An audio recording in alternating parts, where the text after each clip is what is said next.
Hello friends, ನಾನಿವತ್ತು ಮರ್ಗೆಂಟ್ಸಲ್ಲಿ ಸ್ನ್ಯಾಕ್ಸನ್ನು ಮಾಡ್ತಾಯಿದ್ದೀನಿ. ಈಸಿಯಾಗಿ ಮಾಡ್ಕೊಳ್ಬೋದು. ಹಾಗೆ ಯಾವ ರೀತಿ ಮಾಡೋದು ಅನ್ನೋದನ್ನು ನೋಡೋಣ. ಟೇಸ್ಟ್ ಅಂತೂ ತುಂಬಾ ಚೆನ್ನಾಗಿರುತ್ತೆ. ಬೇಕ್ರಿಲಿ ಯಾವ ರೀತಿ ಸಿಗುತ್ತಲ್ಲ ಅದೇ ರೀತಿ ಇರುತ್ತೆ. ನಾನಿಲ್ಲಿ ಮರ್ಗೆಂಟ್ಸನ್ನು ತೊಗೊಂಡಿದ್ದೀನಿ. ಇದನ್ನು ಫಸ್ಟು ಚೆನ್ನಾಗಿ ತೊಳೆದ್ಬಿಟ್ಟು ಈ ರೀತಿ ಸಿಪ್ಪೆನ ತೆಕ್ಕೊಳ್ತಾ ಇದ್ದೀನಿ. ಈಸಿಯಾಗಿ ತೆಕ್ಕೊಳ್ಬೋದು. ನಾನಿಲ್ಲಿ ತೆಗೆದು ತೊಳೆದಿಟ್ಕೊಂಡಿದ್ದೀನಿ. ಹಾಗೆ ಒಂದೇ ಸೈಜಿಗೆ ಸ್ವಲ್ಪ ಸಣ್ಣ ಬೇಕು ಅಂದರೆ ನೋಡಿ ಈ ರೀತಿಯೇ ಮಾಡ್ಕೊಳ್ಬೇಕು. ಆಗ ಫ್ರೈ ಮಾಡುವಾಗ ಕೂಡ ಒಂದೇ ಅದಕ್ಕೆ ಫ್ರೈ ಆಗುತ್ತೆ. ನಮಗೆ ಸ್ವಲ್ಪ ದಪ್ಪ ಬೇಕು ಅಂದರೆ ಈ ರೀತಿಯಾಗಿ ಕಟ್ ಮಾಡ್ಕೊಳ್ಳೋಣ. ಸ್ವಲ್ಪ ಕಟ್ ಮಾಡೋದಕ್ಕೆ ಸಮಯ ಬೇಕಾಗುತ್ತೆ. ಈ ರೀತಿಯಾಗಿ ಒಂದೇ ಥರಕ್ಕೆ ಕಟ್ ಮಾಡ್ಕೊಳ್ಬೇಕು. ನಾನಿಲ್ಲಿ ಎಲ್ಲನೂ ಕಟ್ ಮಾಡಿಟ್ಕೊಂಡಿದ್ದೀನಿ.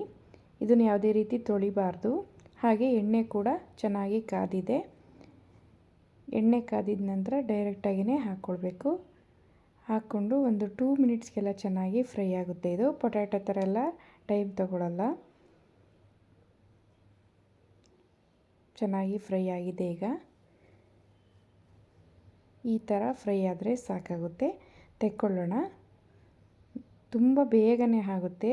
ತುಂಬ ಒಳ್ಳೆ ಸ್ನ್ಯಾಕ್ಸು. ಇದಕ್ಕೆ ಉಪ್ಪು ಖಾರ ಹಾಕ್ಕೊಂಡಾದರೂ ತಿನ್ಬೋದು. ಹಾಗೆ ಕೂಡ ತಿನ್ನೋದಕ್ಕೂ ತುಂಬ ಚೆನ್ನಾಗಿರುತ್ತೆ.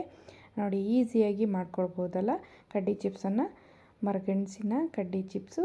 ನೀವು ಇದೇ ಥರ ಟ್ರೈ ಮಾಡಿ ಹೇಗಿದೆ ಅಂತ ಕಮೆಂಟಲ್ಲಿ ತಿಳಿಸಿ. ಹಾಗೆ ಇನ್ನೂ ನಮ್ಮ ಚಾನಲ್ಗೆ ಯಾರೆಲ್ಲ ಸಬ್ಸ್ಕ್ರೈಬ್ ಆಗಿಲ್ಲ ಅಂದರೆ ಪ್ಲೀಸ್ ಸಬ್ಸ್ಕ್ರೈಬ್ ಆಗಿ. ನೋಡಿ ಈ ರೀತಿ ಗಾಜಿನ ಬಾಟ್ಲಿಗೆ ಹಾಕ್ಕೊಂಡಿಟ್ಕೊಂಡ್ರೆ ತುಂಬ ದಿನ ಬರುತ್ತೆ. Okay, thank you.